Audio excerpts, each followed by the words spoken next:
विद्यार्थी मित्रांनो, सह्याद्री ट्युटोरियल्स मध्ये तुमचं स्वागत आहे. डेरिव्हेटिव्ह कॅल्क्युलसचा एक इम्पॉर्टंट पॉइंट आहे. मग derivative, application of derivative, integration, application of integration. गमतीनं असं म्हणलं जातं, पुढं कुठं आहे याचा उपयोग? तर मी तुम्हाला सांगू का?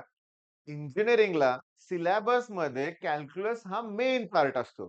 ठीक आहे, तुम्ही म्हणाल रिअल लाईफमध्ये कुठे उपयोग आहे त्याचा? बाळांनो, खूप उपयोग आहे. नावातच आहे application of derivative, application of integration. खूप ॲप्लिकेशन्स त्याचे आहेत. सांगू का? मोमेंट ऑफ इनर्शिया सुद्धा फाइंड आउट करू शकतो आपण इंटिग्रेशनचा वापर करून. डेरिव्हेटिव्हचा वापर करून बऱ्याचशा गोष्टी आपण फाइंड आउट करू शकतो. मेन पॉइंट काय आहे मग? मग ह्याचा अभ्यास आपण नक्की करायचा कसा? आपल्याला काय होतंय, की चांगले मार्क पाहिजेत. हा सेक्शन खूप मोठा आहे. मग ह्याच्यात मोठा प्रॉब्लेम काय? मी दाखवतो तुम्हाला मोठा प्रॉब्लेम काय? ही पहिल्या फॉर्म्युल्याचं टेबल आहे. पहिली लिस्ट म्हणूया आपण. हा पण फॉर्म्युले, हे पण फॉर्म्युले थांबले नाहीत अजून. हा फॉर्म्युला, हा पण एवढं सगळं आहे. मग एवढं सगळं कसं लक्षात ठेवायचं? काय टेक्निक आहे? काय केलं पाहिजे? तर मी तुम्हाला सांगतो. कॅल्क्युलस. मला स्वतःला 11 स्टँडर्ड, 12 स्टँडर्डमध्ये फेल्युअर आलं होतं. डिप्रेशन, तणावात होतो मी. जमतच नव्हतं हे. जमतच नव्हतं. मी सोडून दिलं होतं. नाही जमणार. मग उगाच मॅट्रिक्स, लॉजिक, वेक्टर अशा टॉपिकवर मी डिपेंड होतो. इझी वाटायचे आणि हे फार अवघड वाटायचं. मग त्याचे तोटे काय झाले मला, की इंजिनिअरिंगला गेल्यानंतर पण पुन्हा सगळंच अवघड जायला लागलं. सोडून कसं चालेल? मग मी तुम्हाला सांगतो, इंजिनिअरिंगमध्ये M1, M2, M3 म्हणजे मॅथ्स 1, मॅथ्स 2, मॅथ्स 3 असे सब्जेक्ट असतात. ओके. मॅथ्स 3 मध्ये मी फेल झाल्यानंतर जो मी क्लास जॉइन केला, त्या सरांनी पहिल्यांदा मला सांगितलं, की पहिल्या दिवशी, की तुझे फॉर्म्युले क्लिअर नाहीयेत. त्यामुळे पेपर सॉल्व्ह करताना, न्यूमेरिकलची प्रॅक्टिस करताना तुला कसं जमेल? म्हणजे तुमच्या एक गोष्ट लक्षात आली, की मला काही ॲट एनी कॉस्ट या पहिल्या लेक्चरमध्ये फॉर्म्युलेच क्लिअर करायचेत. हां, तेवढंच फक्त. आता आणखीन एक महत्त्वाची सूचना. आज आपण फॉर्म्युले सगळे क्लिअर करूया. मी तुम्हाला सांगतो कोणत्या गोष्टी कशा आहेत, काय आहे ते सगळं. मग आज आपण प्रॉडक्ट रूल, कोशंट रूल आणि सगळ्यात important chain rule most important आहे. याचं आपण थोडंसं स्टडी करूया आपण. पण एक महत्त्वाचं माझं सजेशन तुम्हाला, की फॉर्म्युले आज बघतोय आपण.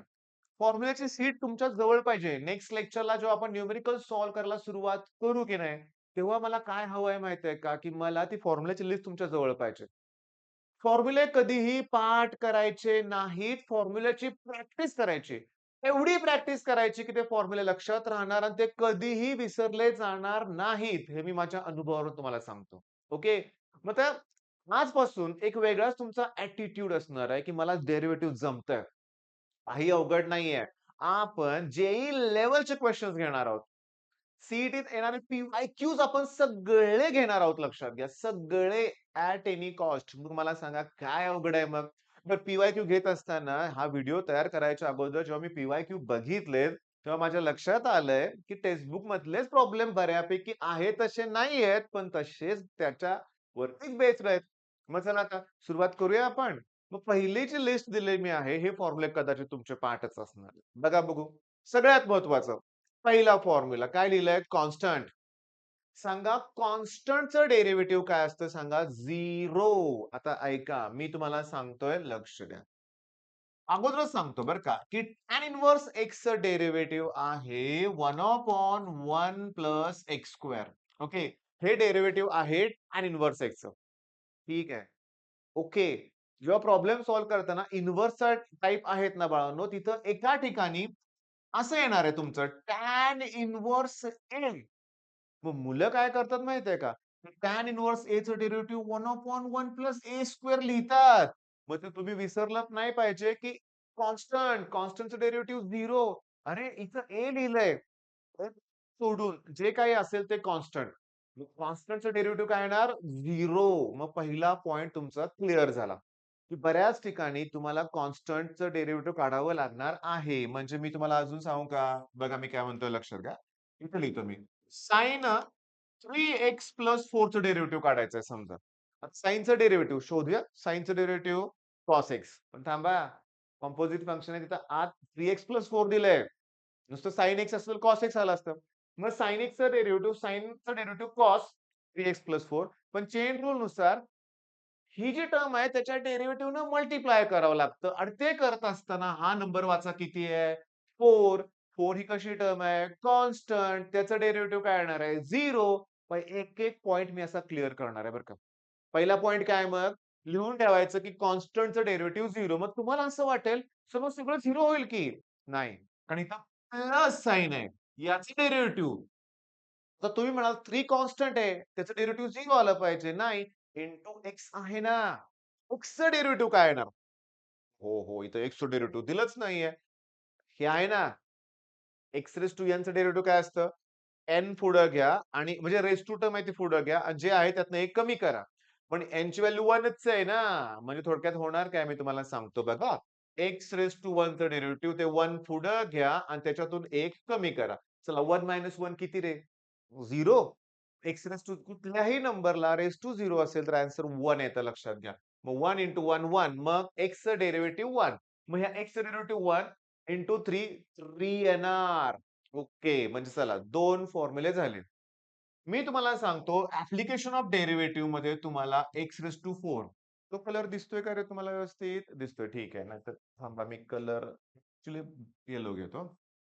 हां. एक्स रेज टू 4 मग एक्स रेज टू 4 चं डेरिव्हेटिव्ह कसं काढायचं? रेज टू जी काही टर्म आहे ती पुढं घ्या आणि त्याच्यातून 1 कमी करा. गरज लागणार आहे अशा फॉर्म्युल्याची. बरं 1/x रेज टू 4 चं डेरिव्हेटिव्ह कसं काढायचं सांगा? सांगू तुम्हाला? 1/x रेज टू 4 ला मी x रेज टू -4 म्हणेल. मग मी -4 पुढं घेणार आणि ह्याच्यातून 1 कमी झाला की -5 येणार. ओके. बरं. पण ते सगळं इथं आहेच की. बरं -5 खाली गेल्यावर +5 होणार. म्हणजे बघा -4 अपॉन एक्स रेज टू 5. पण हे सगळं आता तिसऱ्या फॉर्म्युल्यामध्ये, चौथ्या फॉर्म्युल्यामध्ये होतं बघा. 1/x रेज टू n जर असेल, तर -9 येणार. हे बघा एक्स रेज टू 4 होतं. मग -4 आलं का? म्हणजे -n आणि एक्स रेज टू ओके. चला मी आता भरपूर घेणार आहे बरं का. भरपूर फॉर्म्युले तशा टाइपचे रिवाईज करून घेणार आहे. अशा रीतीने तुम्हाला फॉर्म्युले डोक्यात ठेवायचे आहेत. चला. एक्स रेज टू 7 चं डेरिव्हेटिव्ह काय येणार? -7 येणार. जे काय आहे ते आणि एक्स रेज टू 8 येणार. -n येणार आणि एक्स रेज टू ते 1 ॲड करा. 1/x स्क्वेअर चं डेरिव्हेटिव्ह काय येणार? -2 अपॉन एक्स क्यूब कळालं का? माझ्यासमोर मी काही मुलांना बसवलंय लक्षात घ्या. त्यांना विचारतोय, तुम्हाला पण विचारतोय. मग 1/(x⁹ असेल तर काय येणार? -9(x⁻10). बरं आता 1/(x⁻5) असल्यावर काय करणार? सांगतो. त्यावेळेस ते -5 वर गेल्यावर +5 होतील. मग तो पहिला फॉर्म्युला होताच की आपला n पुढं घ्या, 1 न कमी करा. इथे 1/x. 1/xचं डेरिव्हेटिव्ह तुम्हाला काढून दाखवतो ह्याच फॉर्म्युल्यानं. 1/x ना? कोण आहे x⁻1 आहे ना? मग -1 येणार आणि त्यात 1 ॲड करा. आलं का लक्षात? मी आता सांगतो हे प्रत्येक ठिकाणी आपल्याला वापरावं लागणार आहे. हां. आता नेक्स्ट आपल्या फॉर्म्युल्याकडे जाऊया. रूट. नेक्स्ट फॉर्म्युला कोणता आहे सांगा? रूट. आता तुम्हाला लक्षातच ठेवायचं आहे कोणती गोष्ट? की रूटचं डेरिव्हेटिव्ह मी सांगतो कसं बघा. रूटचं डेरिव्हेटिव्ह 1/2 रूट एवढं लक्षात ठेवा. आपल्याला चेन रूलच वापरावा लागणार आहे बऱ्याच वेळा. त्यात रूटच्या आत कंपोझिट फंक्शन वेगळं असणार आहे. रूट म्हणलं की 1/2 रूट लक्षात ठेवायचं. रूट एक्सचं डेरिव्हेटिव्ह 1/2 रूट एक्स. आहे का बघा? रूट एक्सचं डेरिव्हेटिव्ह 1/2 रूट एक्स. पण ह्याच्या आत एक्स सोडून साइन एक्स असेल, कॉस एक्स असेल, टॅन इन्व्हर्स काही असेल, तर त्याच्या डेरिव्हेटिव्हनं मल्टिप्लाय करायचं. 1/2 रूट जी आहे ती टर्म इथं लिहायची आणि त्याच्या डेरिव्हेटिव्ह काय करायचंय? मल्टिप्लाय. नेक्स्ट स्लाइडमध्ये तेच आहे. बरं आता नीट लक्ष द्या. मी इथं स्टार करतो बरं का. मी आता जरा थोडंसं बघा लक्ष द्या. इथं मी स्टार केलाय.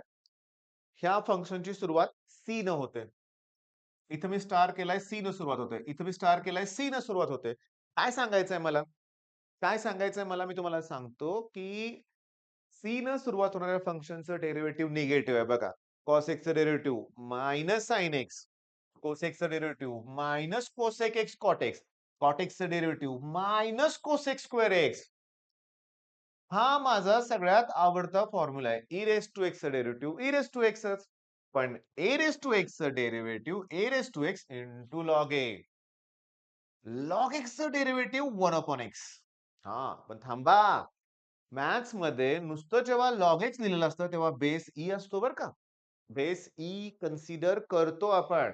पण जर लॉग बेस ए दिलाय, हा ई नाहीये. मग मला काय करावं लागेल? चेंज ऑफ बेस प्रॉपर्टी वापरावी लागेल. म्हणजे मी आता हा व्हिडिओ तयार करायच्या अगोदर पी-वाय-क्यूज बघितलेत. मला तिथं चेंज ऑफ बेस प्रॉपर्टी वापरावी लागते आणि मी बघितलं एवढी एक नाही, लॉगच्या कितीतरी प्रॉपर्टीज आपल्याला डेरिव्हेटिव्हमध्ये लागणार आहेत. मग व्हिडिओच्या शेवटी आता पुस्तकात टेबल नाहीये, पण मी देणार आहे तुम्हाला. ओके, लॉगच्या सगळ्या प्रॉपर्टीज. चेंज ऑफ बेस कसं असतं, की तुम्ही हा एक्स आणि हा ए सेपरेट करू शकता. केला? आता तुम्ही काय करायचं, त्याला कॉमन बेस कोणताही घेऊ शकता. ऑब्व्हियसली ई घ्यायचा ना, इथे ई लिहिलंय तर चालतंय. मग हा लॉग ए खाली कसा आला कळाला का तुम्हाला? चेंज ऑफ बेस आणि लॉग एक्सचं डेरिव्हेटिव्ह 1 अपॉन एक्स आहे का इथं? हां, मग आज काय शिकला? बेस ईच पाहिजे. लिहिला नसेल तो ई आहे असं कन्सिडर करायचं. पण वेगळा दिला असेल तर चेंज ऑफ बेस. ओके. मी तुम्हाला सांगतो सेक एक्सचं derivative sec x tan x होणार आहे आपलं पाठ. साइनचं डेरिव्हेटिव्ह कॉस एक्स आणि टॅनचं डेरिव्हेटिव्ह सेक स्क्वेअर एक्स. आता डोकं वापरा. टॅनचं डेरिव्हेटिव्ह सेक स्क्वेअर असेल तर सेक स्क्वेअरचं इंटिग्रेशन टॅन येणार आहे ना, लागणार आहे परत ते सुद्धा.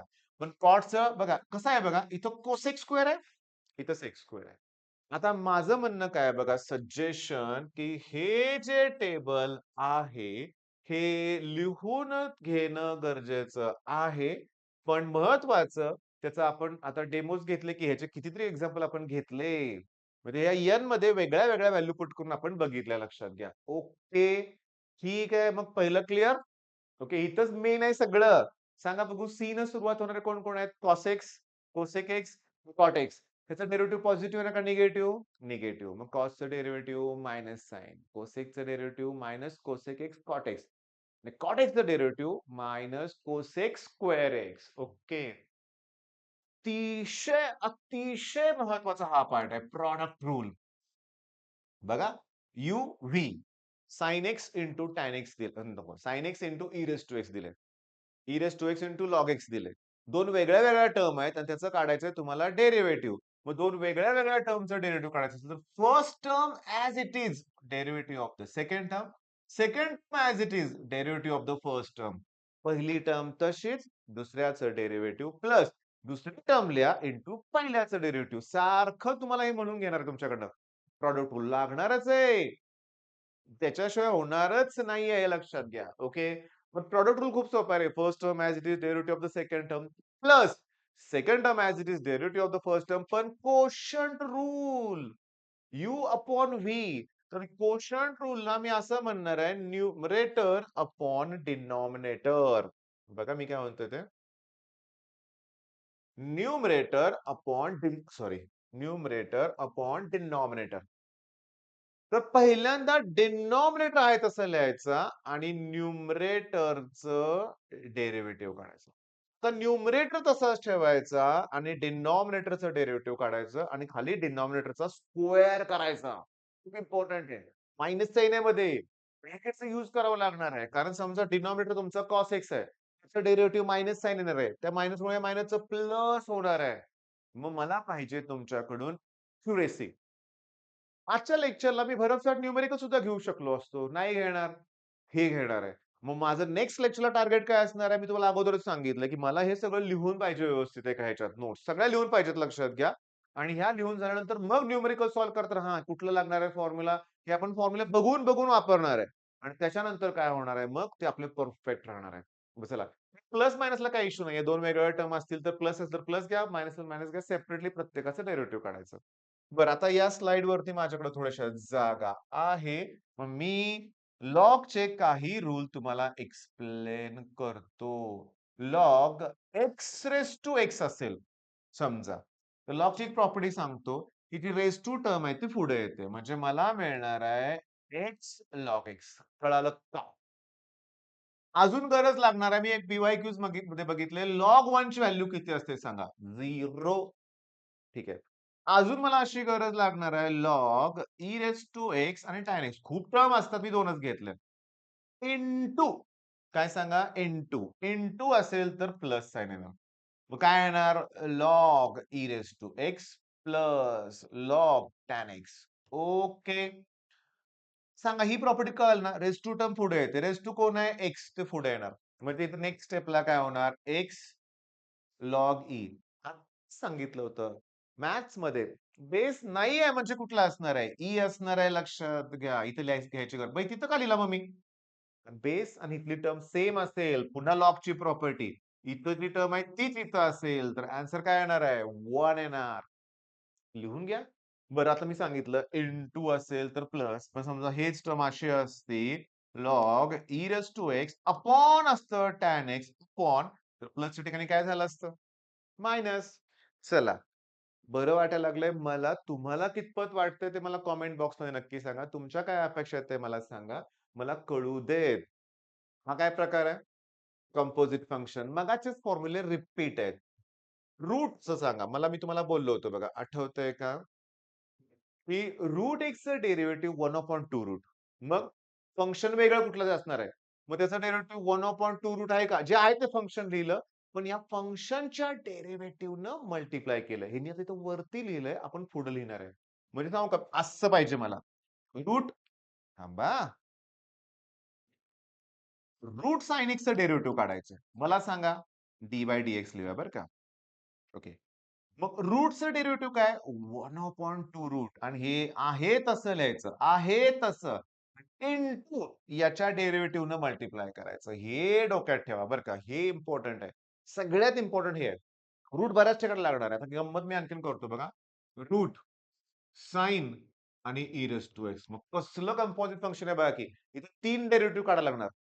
पहिलं या रूटचं डेरिव्हेटिव्ह इंटू साइनचं डेरिव्हेटिव्ह आणि इंटू ई रेज टू एक्सचं डेरिव्हेटिव्ह सगळं कंपोज. मग काय येणार बघा. रूटचं काय? 1/2 रूट जे आहे ते लिहा. साइन ई रेज इंटू साइनचं डेरिव्हेटिव्ह काय असतं? कॉस जे आहे ते लिहा. इंटू ई रेज टू एक्सचं डेरिव्हेटिव्ह काय असतं? E raise to x. गंमत करू का? थांबा. हां, थांबा. एकच मिनिटं. मला काय सांगायचं तुमच्या लक्षात येईल पटकन. हां. अ, okay. E raise to 3x. आता हे किती झालं कंपोझिट बघा. पहिले या रूटचं डेरिव्हेटिव्ह. मग मी तुम्हाला सांगतो रूटचं डेरिव्हेटिव्ह पहिल्यांदा काढायचं. मग 1/2 रूट जे आहे ते लिहा.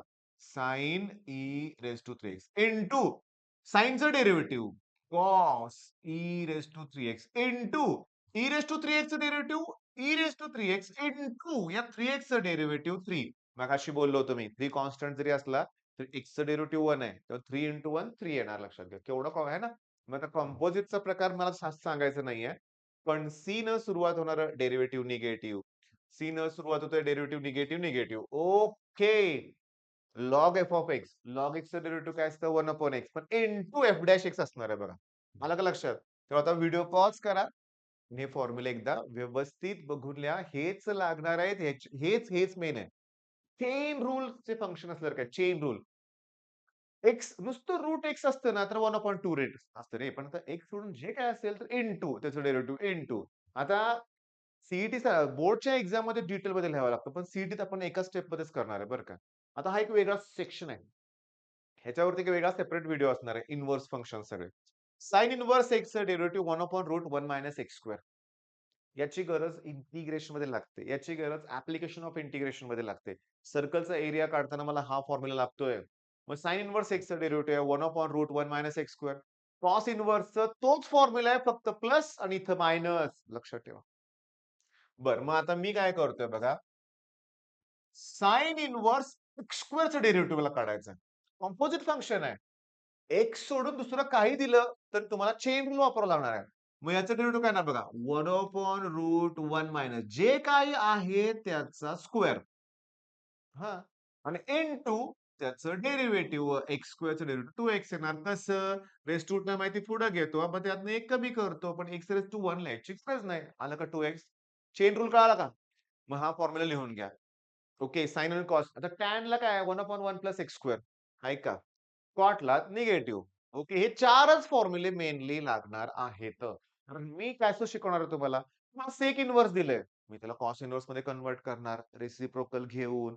एकूण एक न्यूमेरिकल हळू आणि व्यवस्थित सॉल्व्ह करून दिलं जाणार आहे. पण तुमचे हे फॉर्म्युले लागणार आहेत आपल्याला. हो, हे फॉर्म्युले. त्याची जास्त गरज लागत नाही. पण बघा काय फरक आहे रे दोघात? एक्स जर 1 पेक्षा मोठा असेल तर 1/x रूट x² - 1 आणि जर -1 पेक्षा लहान असेल तर हा फॉर्म्युला आहे. किचकट आहे पण शक्यतो हाच वापरावा लागेल. मग सेक इन्व्हर्सचा जो फॉर्म्युला आहे, कोसेकला सेम आहे फक्त मायनस साइन. ठीक आहे? ओके. आता हा काय? Derivative of the standard inverse trigonometric composite function. काय नाही तेच फक्त डेरिव्हेटिव्हनं मल्टिप्लाय करायचंय 1/, जे काय आहे ना फंक्शन त्याच्या स्क्वेअरनं तिथं स्क्वेअर घ्यायचं. मगाशी नाही का मी तुम्हाला सांगितलं. मग हे बघूया का आपण टॅन इन्व्हर्स. मग मला असं आठवतंय की टॅन इन्व्हर्स आणि ई रेज टू एक्स आहे. त्याचं डेरिव्हेटिव्ह काढायचं आहे. तर कसं करणार? 1/1 प्लस जे काही आहे त्याचा स्क्वेअर आणि त्याच्या डेरिव्हेटिव्हनं मल्टिप्लाय करायचंय. संपलं. फिनिश. जे सेक इन्व्हर्सचं डेरिव्हेटिव्ह आहे, तसंच कोसेक इन्व्हर्सचं आहे, फक्त मायनस साइन आहे. आणि एक्सच्या ठिकाणी फंक्शन घेतलंय. जे काय आहे ते म्हणूया आपण. ओके. खूप इम्पोर्टंट आहे रे, खूप इम्पोर्टंट. आता हा व्हिडिओ मी संपत आणलाय. एक अर्धा तास होईल, म्हणजे 10 मिनिटं अजून घेणार आहे मी. त्याच्यानंतर थोड्याशा बऱ्याचशा गोष्टी आपण डिस्कस करूया. एवढा वेळ तुम्ही व्हिडिओ बघितलाय, खूप मनापासून धन्यवाद. लक्षात घ्या.